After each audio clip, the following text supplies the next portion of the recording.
Bom dia a todos, sejam todos bem-vindos aí a mais um encontro nosso do Espiritismo Responde, onde a gente procura refletir acerca de temas bem relevantes, principalmente temas atuais, à luz da doutrina espírita, né? Verificar o que a doutrina tem a nos dizer acerca desses temas tão relevantes em nosso dia a dia.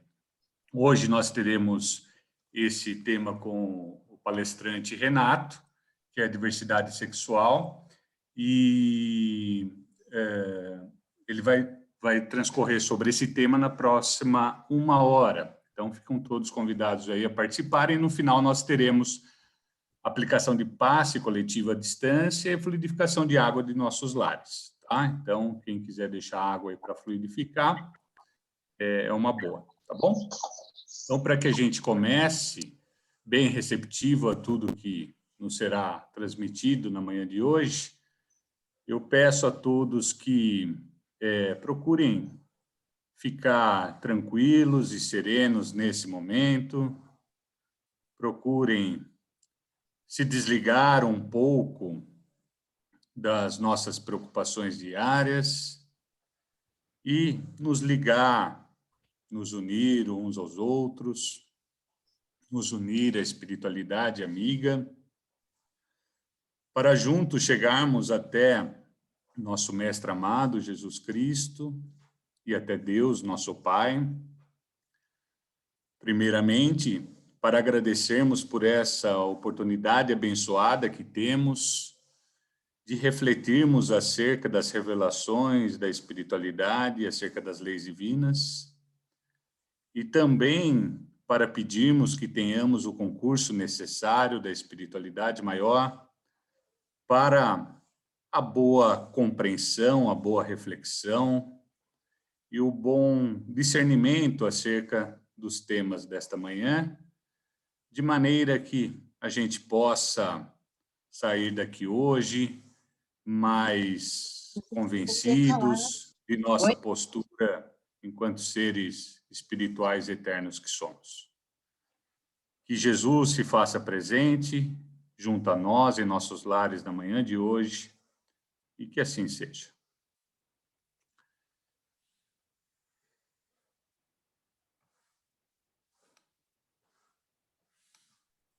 Bom, tá comigo, né? Já. Tá com você. Você tirou a tela? Tirei só para você Legal. ficar aparecendo Tá, mais. é todo seu. Então, muito obrigado, gente. Obrigado pela presença de vocês aí. Temos um tema bem espinhoso pela frente, ainda bem que eu tenho 3 horas para falar, né, Du? Foi isso que você falou, né?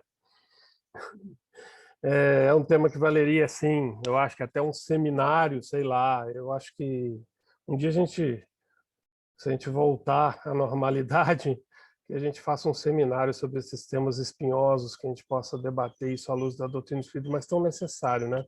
Porque a gente não pode... O espiritismo não está aí para isso, né? Para exatamente pôr luz em tudo que nos desafia, né? E o tema da diversidade sexual é um desses temas. Vou tentar falar bem rápido, porque é muita coisa que eu tenho para falar, e eu temo que a gente não consiga... que mais uma vez eu passo por aquela situação de o tempo está acabando e o Renatão tem que dar conta de tudo isso aí, né? Então vamos lá. Sendo um tema bastante espinhoso, né, a gente tem que recorrer sempre a começar, né, falando de doutrina espírita. Aliás, eu nunca vi uma palestra sobre esse tema que não tratasse logo de cara das 3 questões mais basilares do Livro dos Espíritos, né? Então vamos começar, como a praxe determine como é bom que a gente comece, né? Com as 3 questões mais pertinentes do assunto que Kardec lança para os espíritos, né? Na questão número 200, ele pergunta se os espíritos têm sexo. Vamos lembrar que dentro da doutrina espírita tudo estava para ser desvendado naquele momento, né? Tudo estava para ser desvendado. Então existem temas, assuntos que, por mais básicos, e esse não é não é o caso, né? Não é o caso de um assunto básico, porque trata-se da distinção, né? Ou será que Deus nos coloca, eu jogo de cara na criação, como pertencentes definitivamente a um sexo, ou masculino ou feminino, né? E a resposta dos espíritos, como seria de se esperar, é não como o entendeis, porque o sexo depende do organismo físico. Então, a questão sexual está radicada no organismo e não no espírito. Existe entre eles, os espíritos, né, amor e simpatia, mas fundados na identidade dos sentimentos. Então, nós fomos criados para o amor, né? Não fomos criados para o sexo. O sexo é uma situação provisória e necessária na nossa condição espiritual atual, tá? E desafiadora, né? E que tem imposto tantos desafios para a humanidade durante esse tempo todo, né? Renato, só um parênteses aí. Foi para o Facebook, mas foi errado. Vi que você compartilhou lá. Voltou agora certo. Se quiser compartilhar de novo, tá? Tá, vou compartilhar lá de novo, então. Espera aí. Só um parênteses aí. Ó, tô até vendo seu som aqui. Mas foi errado. Vi que você compartilhou lá. Compartilhar. Certo, se quiser compartilhar de novo, tá? Tá, vou compartilhar lá de novo. Ó, tô até vendo seu som. Não sei se eu consegui, cara. Pronto, foi. Então, vamos lá. Aí vem a questão número 201. O espírito que animou o corpo de um homem pode, em uma nova existência, animar o de uma mulher e vice-versa? Né? Uma vez que os espíritos não têm sexo, parece óbvio que sim, né? Sim, são os mesmos espíritos que animam homens e mulheres. Então, no nosso processo evolutivo, a gente alterna entre essas possibilidades aí de acordo com a nossa necessidade, né? E a pergunta 202 é: quando está na erraticidade, o espírito prefere encarnar num corpo de um homem ou de uma mulher? Mais uma vez, né, seguindo essa lógica que a espiritualidade apresenta para Kardec, isso pouco importa para o espírito. Depende das provas que deve suportar. Ou seja, existem necessidades, né, do ponto de vista de aprendizado, que só a condição masculina ou só a condição feminina oferecem. Por exemplo, a maternidade biológica, né? Ainda não arrumamos um jeito de um homem engravidar, passar 9 meses com uma criança no seu seio e dar à luz a essa criança. De cara aí já nasce uma grande diferença. Fora as diferenças mesmo de atribuições e que a própria contemporaneidade oferece, né? Cada época é uma época em relação à sexualidade masculina e feminina. Então, os espíritos encarnam como homens ou mulheres porque não têm sexo, como ele já disse. Como devem progredir em tudo, cada sexo, assim como cada posição social, lhes oferece provas, deveres especiais e a ocasião de adquirir experiências. Então, é a necessidade, como em tudo, né? Como em todas as nossas situações, como a nossa condição social, a cor de pele, enfim, uma série de fatores, o sexo está entre elas e é um fator muito preponderante, a gente tem que admitir, né? Então, isto posto, né, vamos falar um pouco, vamos tentar aprofundar um pouco mais esse tema. Um ponto em que Kardec fala, ainda que en passant, ainda que não fosse essa temática, e ele aprofunda um pouco mais esse raciocínio, é na Revista Espírita de janeiro de 1866. Num artigo, vejam só, denominado As Mulheres Têm Alma. Imagina alguém escrever um artigo hoje em dia com essa pergunta, né? Ele já seria achincalhado e cancelado só por se atrever a escrever algo dessa natureza. Mas em 1866 a gente tem que admitir que era pertinente fazer essa pergunta, como era pertinente fazer a pergunta se os pretos têm alma, né? Tudo de acordo com o seu tempo. Mas neste interim, Kardec então fala, pode acontecer que o espírito percorra uma série de existências no mesmo sexo, o que faz com que durante muito tempo ele possa conservar na condição de espírito o caráter de homem ou de mulher cuja marca nele ficou impressa. Isso quer dizer o seguinte, você, por uma condição mais psíquica, do que orgânica, você pode passar por uma fase em que você é muito mais masculino do que feminino ou vice-versa. E que você tenha isso muito mais entranhado nas suas fibras espirituais do que a outra condição. Aí, numa nova encarnação, como a gente tem que passar por todas as experiências, vai chegar uma hora que nós vamos ter que encarnar numa condição diversa, do ponto de vista de sexo, daquela que a gente vinha transitando até então.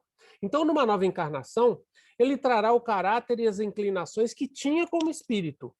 Se ele for avançado, será um homem avançado. Se for atrasado, será um homem atrasado. Lembrando que nós, encarnados no planeta Terra, estamos na segunda condição. Desculpa dar a má notícia, mas somos seres ainda atrasados em relação à nossa evolução, né? Mudando de sexo, ele poderá, portanto, sob essa impressão e em sua nova encarnação, conservar os gostos, as inclinações e o caráter inerentes ao sexo que acaba de deixar. Aí vejam a importância da frase que vem em seguida. Ó. Assim se explicam certas anomalias, e eu grifo aparentes, notadas no caráter de certos homens e de certas mulheres.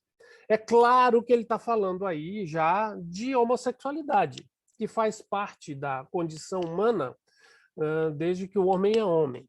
Os primeiros registros de homossexualidade oficiais datam de mais de 2000 anos antes de Cristo, né?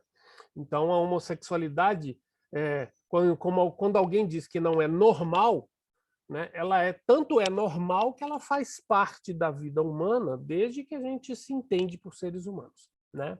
Então, e Kardec destaca já com um tom de modernidade muito grande que essas anomalias são apenas aparentes, elas são normais do ponto de vista da evolução do espírito. Então, só o espiritismo para realmente pôr luz dentro do processo da homossexualidade.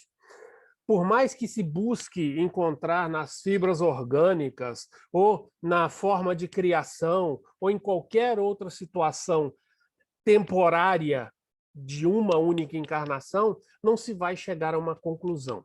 É preciso pôr a reencarnação dentro dessa conversa para que a gente consiga, de alguma forma, entender de forma mais abrangente toda a complexidade que esse tema traz.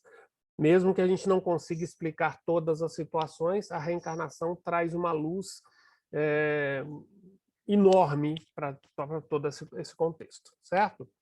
Mas vamos aprofundar ainda mais, né? Aí o pessoal, já veio o Renato com o André Luiz, né? Eu sou realmente fã de carteirinha de André Luiz e eu acho que ele, através do Chico, foram os que tocaram de forma mais abrangente todas as temáticas da vida humana, seja a sociologia, a antropologia, a química, a física, a biologia, né? E a sexualidade também.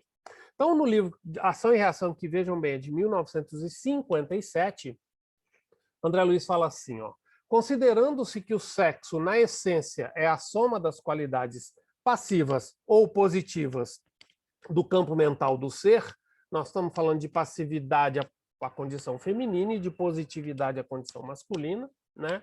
Neste ponto aí tudo bem. É natural que o espírito acentuadamente feminino se demore séculos e séculos nas linhas evolutivas da mulher e que o espírito marcadamente masculino se detenha por longo tempo nas experiências do homem, ainda mais na nossa condição de espíritos ainda numa fase bem inicial da evolução espiritual. É natural que nós marcadamente tenhamos uma sexualidade mais preponderante, tá? Isso é só para começar. Emmanuel, no livro Vida e Sexo, que é de 1970, vai um pouco mais adiante. O espírito passa por fieira imensa de reencarnações, ora em posição de feminilidade, ora em condições de masculinidade, o que sedimenta o fenômeno da bissexualidade. Não quer dizer a condição bissexual de uma encarnação. Quer dizer que nós somos seres, na nossa condição, que devemos ser bissexuais do ponto de vista tanto faz encarnarmos na condição de homem ou de mulher, que nós saberemos transitar de forma natural entre uma posição e outra, né? Isso acontece com o tempo, né? Essa sedimentação da nossa condição como espíritos de assexuados e como encarnados de ter ora um sexo ou outro, a gente ter condições melhores de transitar sem nenhuma impressão trazida de outras vidas. Se a gente tivesse na nossa fieira reencarnatória várias encarnações masculinas, várias encarnações femininas, nós teríamos essa bissexualidade muito mais intensa dentro de nós e transitaríamos de forma mais tranquila, né? Mas, então, por isso que ele fala o fenômeno da bissexualidade mais ou menos pronunciado em quase todas as criaturas. Então, faz parte do processo evolutivo a gente também adquirir essa condição que consiga transitar bem entre todos os sexos, né? Mas aí vem a homossexualidade, isto posto, né? Já que a gente traz essa marca muito mais profunda em um sexo ou outro, quando a gente reencarna no sexo inverso àquele que a gente vem transitando por muitas encarnações, que a homossexualidade, então, não deve ser classificada como uma psicopatia ou comportamento merecedor de discriminação ou medidas repressivas. O homossexual merece toda a nossa compreensão e ajuda para que ele possa vencer sua luta de adaptação à identificação de agora. O que ele quer dizer, né? Qual é a minha identificação de agora? Mesmo encarnado num corpo feminino, a minha identificação de agora é com o sexo masculino. Ou ele se adapta a isso, né? Então, eu continuarei tendo as minhas percepções masculinas dentro de um corpo feminino, vamos pensar em todas as injunções que tem por trás disso, de preconceito da sociedade e tudo mais. Então, é uma luta esta adaptação à identificação de agora ou ao novo sexo, né? Ou se porventura aquele espírito encare essa mudança, essa necessária mudança em relação ao seu posicionamento sexual também de forma adaptativa, né? Então, Emmanuel já coloca isso como uma condição normal, que não deve ser encarada como uma psicopatia, um desvio de comportamento, né? Vamos mais para André Luiz. Aí, André Luiz, em 1963, é que ele traz uma luz que eu considero a mais lúcida, que já vem de luz mesmo, dentro do posicionamento do espírita em relação à homossexualidade. Então ele vem e fala assim, homens e mulheres podem nascer homossexuais ou intersexos. Intersexo é aquela condição em que não há um sexo determinado assim que a criança nasce, né?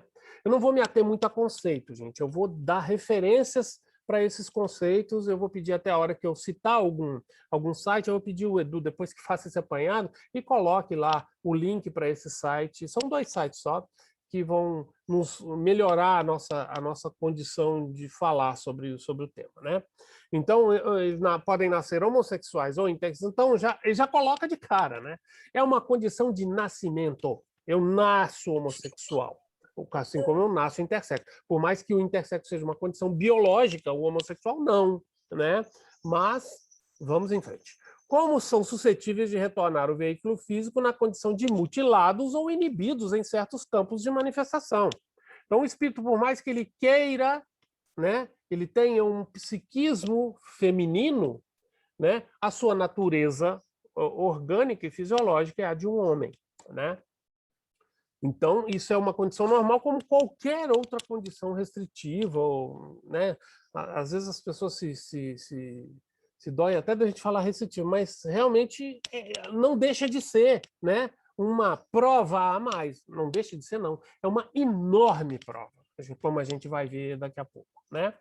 Em certos campos de você, aditando que a alma reencarna nessa ou naquela circunstância para melhorar e aperfeiçoar-se, nunca sob a destinação do mal, né? Então, assim, ele não foi, ele não nasceu com o dom da desgraça de ser tentado por um demônio que o faça transitar por um sexo diferente daquele que Deus lhe deu. Não é isso, né? Então ele não está predestinado, ele não foi tocado pelo condão do mal. O que nos constrange a reconhecer que os delitos, olha bem essa frase que é importante, os delitos, sejam quais sejam, em quaisquer posição, correm por nossa conta. Então ele já está igualando qualquer possibilidade de delito na condição homossexual ou heterossexual, qualquer que seja, tá? Mas ele vai mais adiante. Aí é que ele é brilhante, né? E aí que ele é moderno, muito atual, diante de tudo que a gente está vendo, né? Então, olha o cuidado no linguajar de André Luiz nessa fala. Nos foros da justiça divina, as personalidades humanas taxadas por anormais, né? Então, se elas são consideradas anormais, são seres humanos que as consideram assim, a espiritualidade não, são consideradas tão carecentes de proteção quanto as outras que desfrutam da existência garantida pelas regalias da normalidade. Eu vou voltar nesse tema. Olha que coisa moderna, que coisa atual ele falar de regalias da normalidade.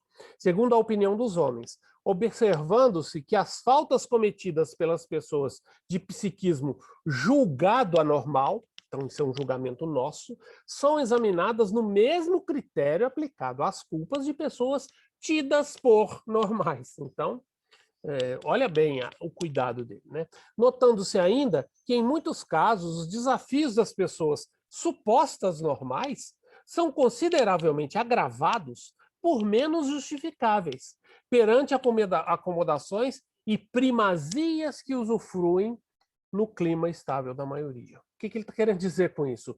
Só o fato de eu nascer numa condição biológica que coaduna com a minha condição psicológica já me faz uma pessoa privilegiada, né? E que eu não posso usar disso como dizer que este é o normal e a outra condição é anormal. E mais ainda, a reflexão que cabe aqui é: por que eu nasci nessa condição?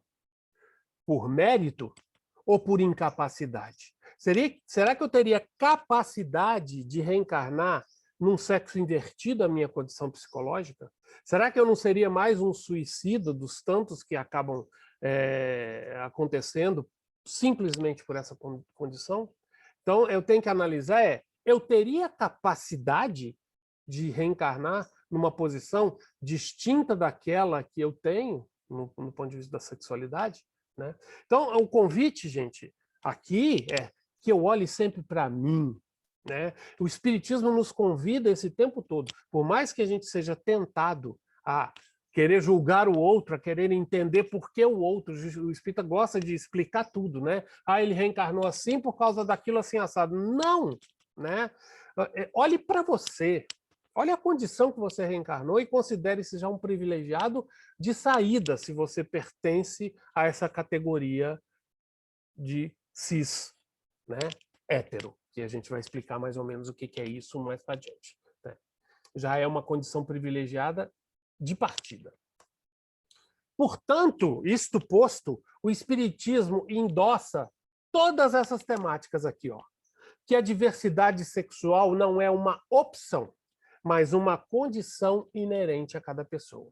Ninguém escolhe. A pessoa não está parada assim, fala assim, minha vida está muito monótona, eu vou sair por aí, vou mudar minha condição, minha orientação sexual, porque aí minha vida vai ter mais graça, eu vou sofrer preconceito, né? Não é assim. A pessoa nasce nessa condição. Então, é inerente ao nascimento da pessoa, isso ficou claro nos slides anteriores. Que o ato sexual com pessoa do mesmo ou de sexo diferente está sujeita às mesmíssimas possibilidades de comprometimento espiritual diante das leis divinas. Não há diferença. O nosso compromisso com a não promiscuidade, ele é exatamente o mesmo, qualquer que seja a condição em que a gente nasça. O nosso compromisso com o equilíbrio das forças sexuais é o mesmo, qualquer que seja a condição em que a gente nasça, tá bom? E disso decorre uma série de outras, né? Que somente nos cabe julgar e rever as nossas próprias posturas diante da diversidade sexual. Não nos cabe julgar quem quer que seja. Cabe a mim olhar para dentro de mim mesmo. O que eu trago, quais são os meus valores, se eles estão coerentes com isso tudo que está sendo apresentado aqui ou não. De resto, tudo é julgamento e, portanto, é desnecessário, é inócuo, não serve para nada, né? Ou só serve para te revelar, revela mais sobre você do que sobre a outra pessoa, né? O que eu julgo, né? O que Pedro fala de Paulo, diz mais de Pedro do que de Paulo, né? É por aí que a gente tem que lembrar. Então a gente endossa que, sendo uma condição natural, não é contagiosa ou mesmo indutora do comportamento alheio. Aquela história, eu não vou deixar meu filho andar com fulano porque ele é meio afeminado e meu filho daqui a pouco pode ser afeminado também. Não existe essa condição, né? E que por isso é improcedente, é inócua, é imprudente qualquer intervenção para a denominada cura gay. Não existe cura gay, tá? Então, o Espiritismo também endossa o casamento homoafetivo como a união de almas, como dizia Jesus, o que Deus uniu, que o homem não separe, né? Se é uma união calcada no amor, quem somos nós para dizer alguma coisa, né? Então, nós endossamos o casamento homoafetivo. A adoção ou a busca da paternidade e da maternidade biológica também é endossada pelo Espiritismo, exatamente porque não existe indução ao comportamento alheio, não é contagiosa a diversidade sexual em que o ser humano mergulha, tá? Que mais? A inclusão da diversidade sexual no sistema educacional a gente deve endossar. Parar com essa bobagem de imaginar que existe uma ideologia de gênero e que os professores estão tentando incutir na cabeça das nossas crianças que elas devem ser homossexuais, transexuais ou o que quer que seja. Ninguém vai incutir isso na cabeça de ninguém. O objetivo aqui é, mais uma vez, educar.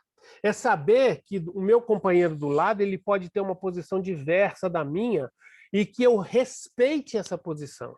E é lógico que esta educação ela deve ser pautada de acordo com a idade daquela criança, né? O diálogo, a forma de conversar, né? A forma de tratar o tema com cada idade, ela tem que ser diferente, né? E a gente tem que se modernizar para chegar nesse ponto. Então, não existe ideologia de gênero, o que existe é a tentativa de trazer esse tema e de que ele seja tratado de forma natural, normal pelas crianças, sem qualquer das injunções nossas, né? Dos seus antecessores, né? Que a gente vem de uma outra situação.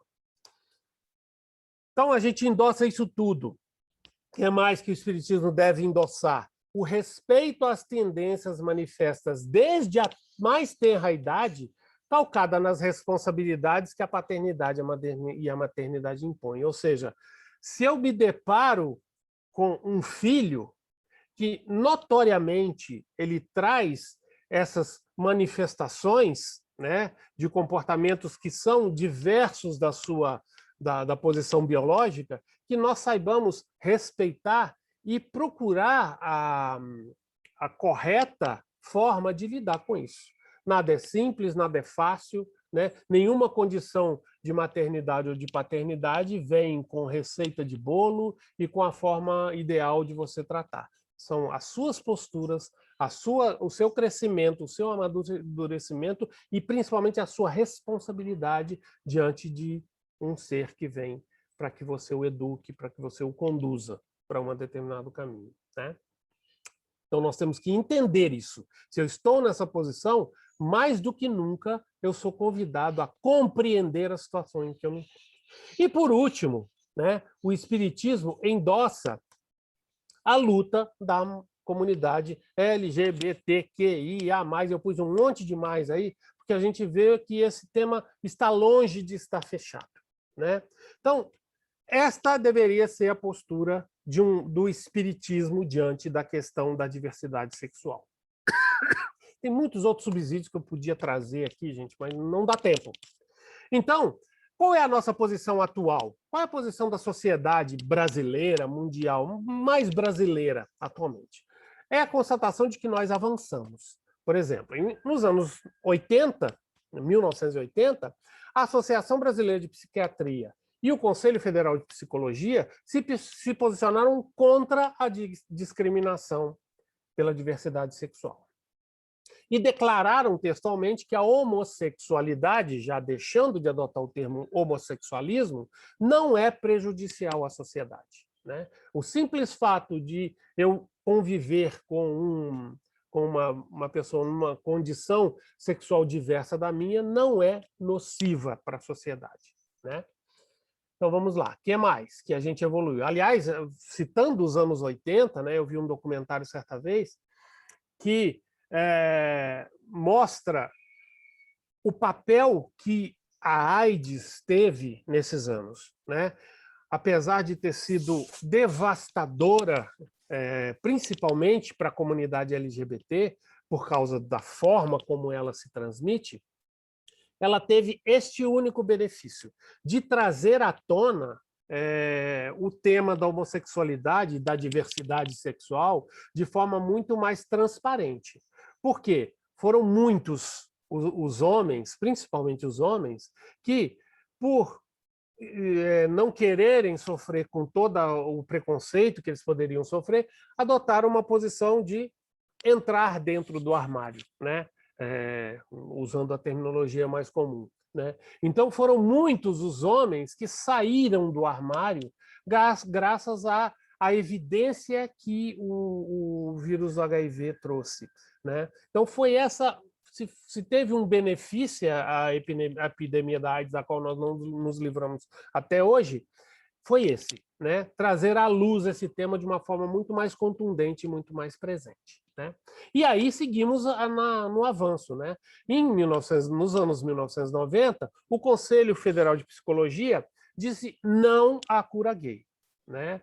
Um não retórico, um não contundente, né? De que um profissional da psicologia, a ele não é atribuída essa finalidade, essa possibilidade de perpetrar uma cura gay, porque se não é doença, né? Porque a OMS, isso é uma outra conquista dos anos 1990, retira o homossexualismo, que é o tema errado, né? Porque o ismo aí quer dizer doença, enquanto a gente usa homossexualidade, que quer dizer uma condição, né? O homossexualismo deixa de existir na CID, no cadastro de doenças, né? E o Conselho Federal de Psicologia, de forma moderna, diz não também à cura gay, já que não é doença.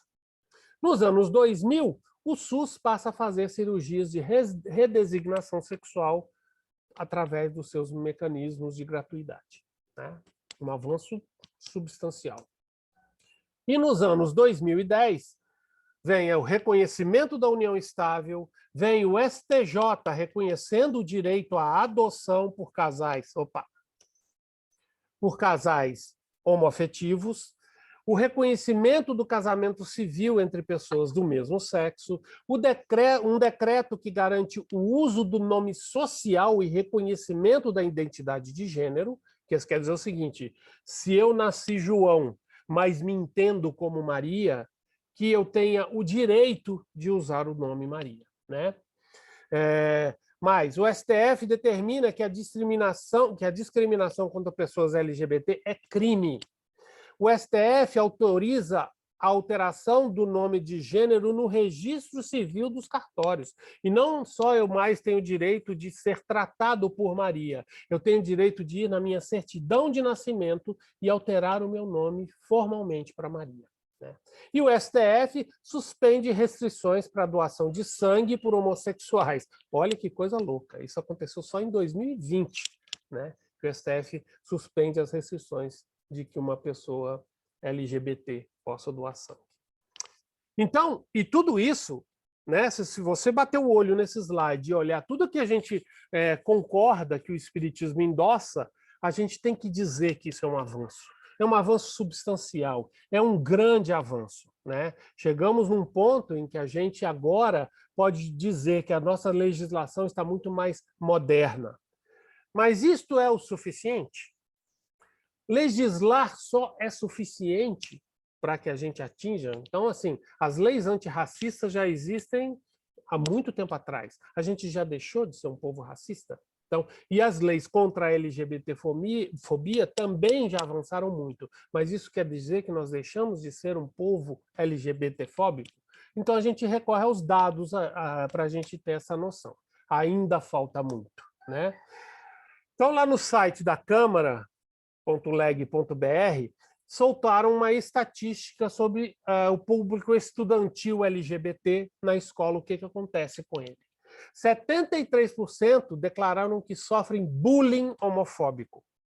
60% se sentem inseguros nas escolas simplesmente pela sua orientação e a sua designação, a sua identidade de gênero.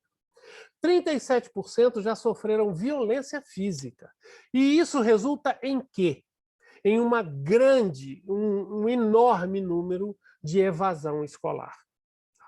Então, são pessoas, seres humanos, que são destituídos da condição de estudar simplesmente porque nasceram na condição em que nasceram, né? O que mais? Na Folha de São Paulo, de 29/1 de 2020, 90% da população transexual e travesti tem a prostituição como única fonte de renda e possibilidade de subsistência.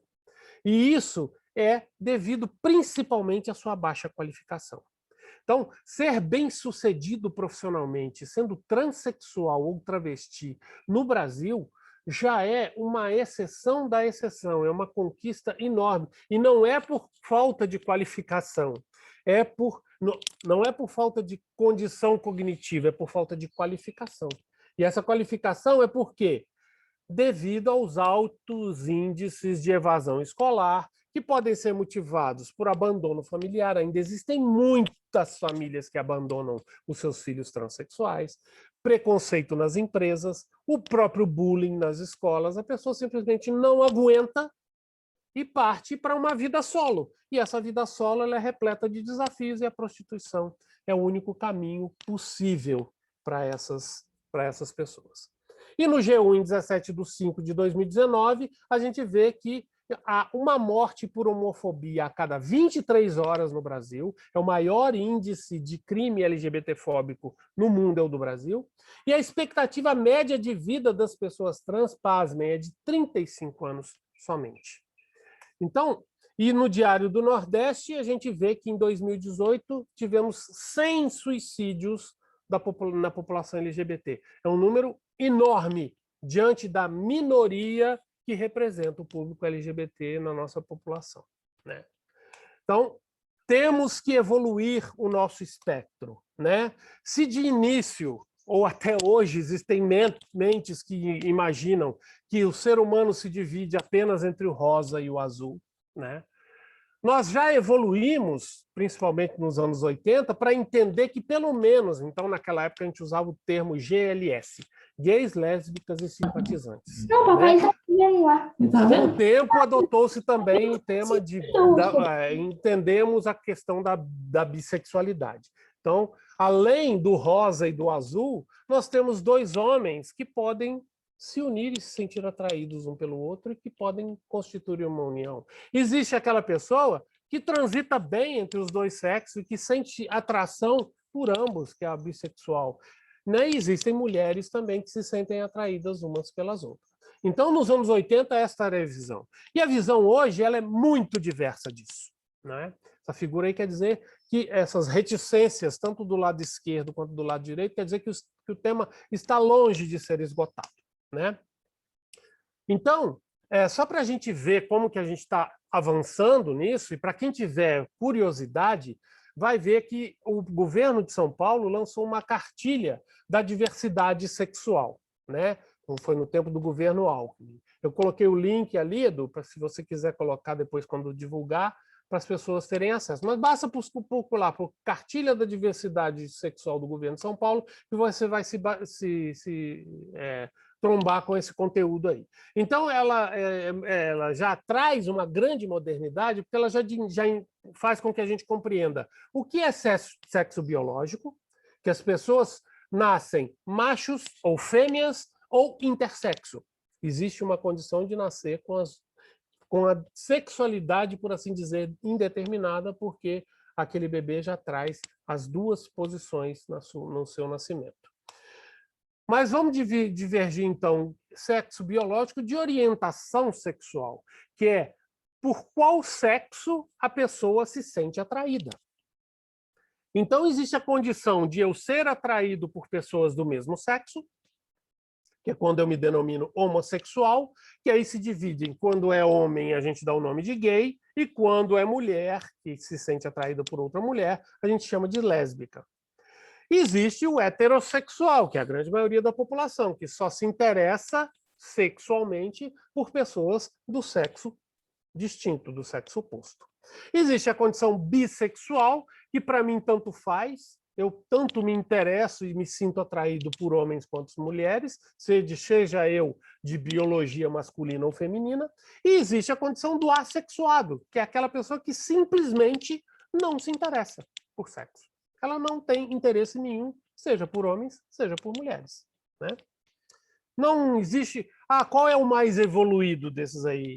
Não existe, né? Depende da sua condição, né? Depende da sua posição, depende das suas motivações. Ninguém é mais evoluído que ninguém aqui no nosso planetinha. Estamos numa condição de um pequeno avanço, maior ou menor, entre um e outro, né? E outro conceito é o da identidade de gênero, que é com qual sexo eu me identifico. Eu me olho no espelho e estou satisfeito com a minha condição, né? Eu me vejo como homem ou eu me vejo como mulher, apesar de ter... Me incomodam os aparatos genitais que eu trago ou não, né? Imagine a condição de sofrimento de uma pessoa quando ela se olha no espelho e não se enxerga. E não vê o que é isso? O que é isso que eu trago? Não, eu não sou isso. Imagina a condição de sofrimento. Então, nessa condição, essa cartilha mostra que existem as pessoas cisgênero, que são a maioria de nós, né? Ou seja, que nasceu numa condição sexual com a qual se identifica, nasci macho, né? Aí não importa a orientação sexual, nasci macho, me olho no espelho e é isso mesmo, eu me sinto um homem. Não, nasci fêmea, me olho no espelho e me sinto uma mulher, né? Mas fora isso, existem outras condições. A da transexualidade é quando eu me olho e me vejo, eu quero ser mulher. Eu necessito ser mulher, senão eu não terei paz na minha vida, e a gente não sabe o que é isso, né? Nós, cis-héteros, nesse mundo heteronormativo, não sabemos o que é isso, né? É uma condição normal, né? Mas que nós não sabemos o que é. E, além disso, existem os travestis, as drag kings, os drag kings, né? E para cada um desses existe um protocolo que nós deveremos seguir. Se é um transexual mulher, e aí então, por exemplo, uma pessoa nascida no sexo masculino, mas que se enxerga como mulher, ela tem o direito de ser tratada como mulher, e assim ela deve ser tratada por nós. Se nasceu João, mas hoje se enxerga como Maria, nós devemos ter a postura de chamá-la de Maria, de chamá-la no sexo feminino. A mesma coisa com as travestis, não é os travestis, né? A mesma coisa com as drag queens, que são aquelas que se travestem, e os drag kings, que se travestem, se montam no outro sexo para exercer determinado papel, para fazer... Enfim, existem inúmeras condições.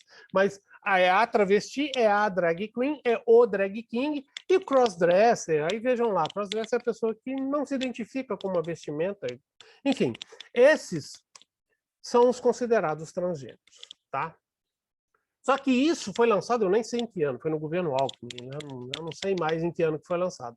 De lá para cá, gente, as coisas vêm mudando, né? Na Wikipedia, por exemplo, que tem o link aí, tem um painel da diversidade sexual. Então, vamos pegar essas combinações aqui, todas são possíveis. Eu posso ter uma orientação sexual homossexual e não ser transgênero. Então, eu sou um homem que tenho atração sexual por outros homens. Então, nesse caso, eu sou um homossexual, né? Eu sou um cisgênero, mas gay. Eu sou um homem gay. Mas eu posso ser... A identidade vem em primeiro lugar, né? Eu posso ser uma mulher trans, né? Uma mulher trans que é heterossexual. Olha o conceito, olha como muda a nossa cabeça. O que é uma mulher trans heterossexual? É uma pessoa nascida no sexo masculino que transicionou para o sexo feminino e se sente atraída por homens. Ela passa a condição de heterossexual nesse momento, né? Então, ela é uma mulher trans heterossexual. Mas existe mulher trans lésbica? Existe. Pode ser, por mais que isso talvez fira a nossa capacidade de compreensão, a nossa capacidade que é limitada, não a da pessoa, né? Ela se sente identificada com o sexo feminino, mas continua se sentindo atraída por mulheres. Existe a mulher trans bissexual. Assim como existe o homem trans hétero, o homem trans gay, né? É uma mulher que nascida mulher, transicionou para homem e continua gostando de homens. Gente, essa diversidade que nós estamos mergulhados nela e que nós temos que ter a capacidade de compreender, tá? Então, essa cartilha mostra isso. Então, lá na Wikipedia tem esse outro painel que eu não vou entrar em detalhes dele, né? Quem quiser que acesse lá. Então, para quem quiser, e esse artigo da Wikipedia é muito rico porque ele traz uma bibliografia gigantesca a esse respeito. E eu quero caminhar para terminar, porque o que eu convido vocês é que a gente entre nesse assunto para quem tiver interesse e pare de falar bobagem, né? Isso que a gente busca sempre, que a gente deixe de ser superficial nas nossas análises. Que a gente deixe de ser superficial nas nossas análises, se a gente quer ter opinião, que a gente se forme em relação a ela, né? E não saia emitindo opiniões aí a esmo, sem conhecimento de causa, né? Então, vamos voltar para o tema de lugar de fala, né? Nosso papel como espíritas. Olha que frase interessante, né? Se o meu lugar de fala é de um cisgênero, ou seja, eu me identifico com o sexo no qual eu nasci, né? E heterossexual, sem filhos em outra condição, que é a grande maioria da população brasileira, todo o meu discurso e a minha postura deve ser a da empatia, né? E o que presume a empatia? É o tentar colocar-se no lugar do outro, é o não julgamento, né? É aquilo que Jesus exercia de forma brilhante, né? É o abraçar a todos os povos, principalmente aqueles que são mais oprimidos, né? Isso me leva para essa condição aqui que a gente precisa refletir o tempo todo, não só no tema da diversidade sexual, mas em qualquer outro tema, né? Se eu não faço parte de qualquer grupo oprimido, eu tenho que estar atento se eu não venho desempenhando o papel de opressor. E o papel de opressor a gente desempenha nas situações mais, às vezes, sutis. Vou dar um exemplo, né, que é meio grotesco, mas para algumas pessoas pode parecer sutileza. Aquela célebre frase: eu respeito os homossexuais, não vindo mexer comigo. Olha bem, como se o homossexual fosse aquela pessoa devassa que está aí para mexer com quem quer que seja. A condição de devassidão sexual não é inerente à condição de homossexual, né? Então, são esses papéis e essas pequenas posturas no dia a dia, eu sempre digo isso, ao espírita não é suficiente não ser LGBTfóbico. Ele precisa desenvolver e se construir como anti-LGBTfóbico, né? Que é o nosso papel como seres diferenciados que a gente gostaria de ser, né? E, por último, isso aqui, né? É tempo de renovar, é tempo de desenvolver essa empatia, é tempo de desenvolver a fraternidade, de nos enxergarmos definitivamente como irmãos, e principalmente desenvolver a mansuetude, né? Porque Jesus nos disse: bem-aventurados os mansos, porque eles herdarão a terra. Então, agradeço a vocês a oportunidade, espero ter dado conta desse tema tão espinhoso num tempo tão exíguo, e hoje eu estou, nossa, 10h25, estou me sentindo bem, porque normalmente eu sou indisciplinado em relação a isso, e muito obrigado pela paciência de vocês. Nos vemos por aí. Tem uma pergunta, pode ser? Claro. Dá tempo? Ô, Renato, rapidinho, porque eu sei que o tempo está curto. Quando você coloca aqui, parar com esse negócio de ideologia de gênero, qual é a posição em relação às crianças nas escolas? As crianças nas escolas devem receber essa orientação ou isso é na família? Eu apresentei, acho que você não tinha entrado ainda, eu apresentei exatamente um slide sobre isso. Sim, devem. Porque uma das grandes... Devem aonde? Devem receber nas escolas essa orientação.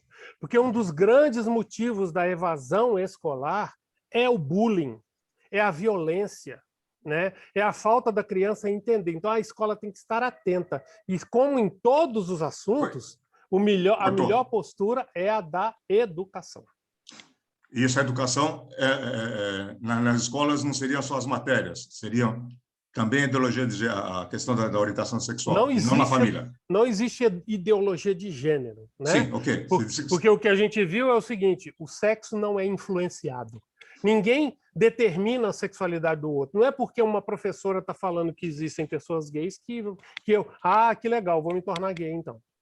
Não é isso, a pessoa nasce nessa condição. Então, a educação é no sentido de mostrar para as crianças que existe toda essa... E, lógico, como eu disse, dentro a linguagem adequada a cada idade. Sim, eu não vou falar com uma criança de 5 anos o que eu falaria para uma de 15. Né? E as professoras estão preparadas para isso, para passar essa mensagem? Assim como não estão preparadas para ensinar matemática, sociologia, uma série de coisas elas podem não estar. Né? Se não estão, deveriam estar. Se a nossa educação hoje ela é frágil em diversos aspectos, ela deve ser olhada em todos esses aspectos. Né? Okay. O professor também não sabe falar sobre a violência na comunidade em que ele atua. Né? E não sabe falar sobre a guerra contra as drogas, ele não sabe falar sobre um monte de temas. Deveria saber. Né? É falta de preparo. Certo? Tá bom. Obrigado, hein? Nada. Mais alguma?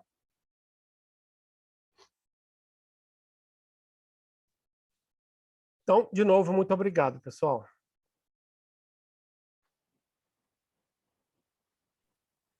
Parabéns, Renato, pela sua palestra aí, foi muito elucidativa. Os termos também que você usou foram bem assim claros, né? Eu gostei muito. Obrigado. Bom, vamos, se ninguém mais tiver nada para falar, vamos, a Vera, né, fazer as vibrações. Parabéns, Renato. Vamos fechar os nossos olhos, então, e vamos sentando comodamente, vamos nos ligando nessa energia boa, e vamos pensando que vibrar é doar de nós em nosso benefício e em benefício de todos os nossos irmãos.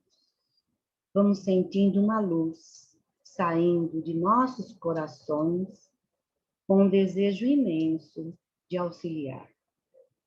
Que a nossa luz se junte a todos os benfeitores e vamos envolvendo o nosso planeta nessas energias, promovendo a sua restauração, iluminando todos os presidentes para que possam, assim, tomar decisões que sejam justas e responsáveis.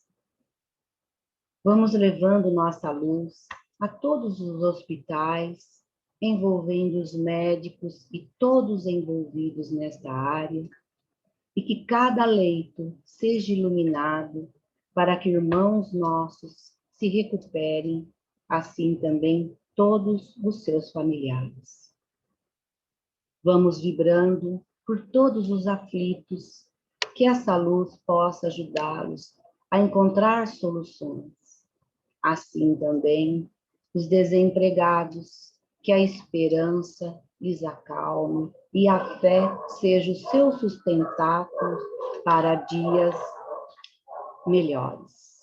Vamos vibrando pelas famílias, que o Evangelho do Mestre entre em seus lares, os tornando mais felizes. Que essa luz envolva os presídios, deixando com que o bem os toque para que se recuperem de seus deslizes. Envolvendo as crianças e os jovens para que se aproximem do Mestre, direcionando seus caminhos ao estudo e ao bem. Que essa luz envolva o caderno virtual da fraternidade, onde todos os necessitados recebam o auxílio necessário. E assim também as águas que deixamos para que elas sejam fluidificadas com o medicamento que precisamos nesse momento. Vamos vibrando essa luz por nós mesmos para que consigamos aplicar tudo aquilo que aprendemos em nosso benefício, em benefício daqueles que estão ao nosso redor. E assim, vamos sentindo uma luz muito forte entrando em nossos lares ficando floridos, perfumados, uma energia muito gostosa. Vamos sentindo a espiritualidade se aproximando de todos nós, nossos lares, e que eles possam aplicar o passe em todos nós, transmitindo essa energia tão necessária a nós nesse momento. Muita luz.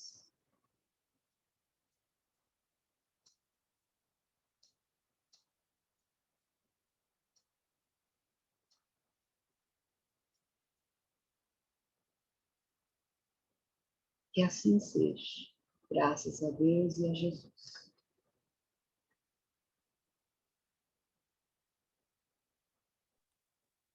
Continuando então de olhos fechados, vamos agora agradecer pela nossa... Está muito baixo, Cecília. Vamos agora agradecer então pela nossa saúde, por tudo o que temos, por tudo o que recebemos hoje de instrução, de carinho.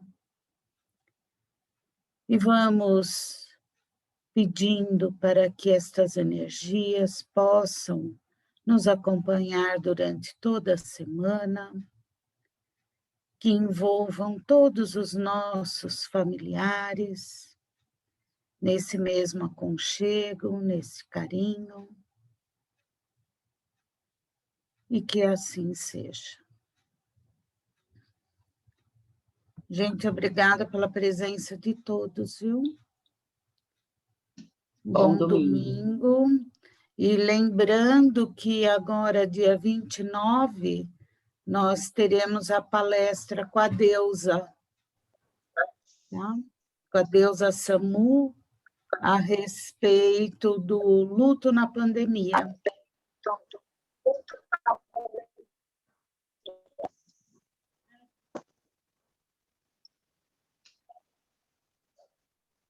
Dulce, que vai falar alguma coisa? Não, é só isso mesmo, gente. Obrigado a todos aí pela participação. Domingo que vem tem mais. Tchau para todos. Obrigado. Obrigado,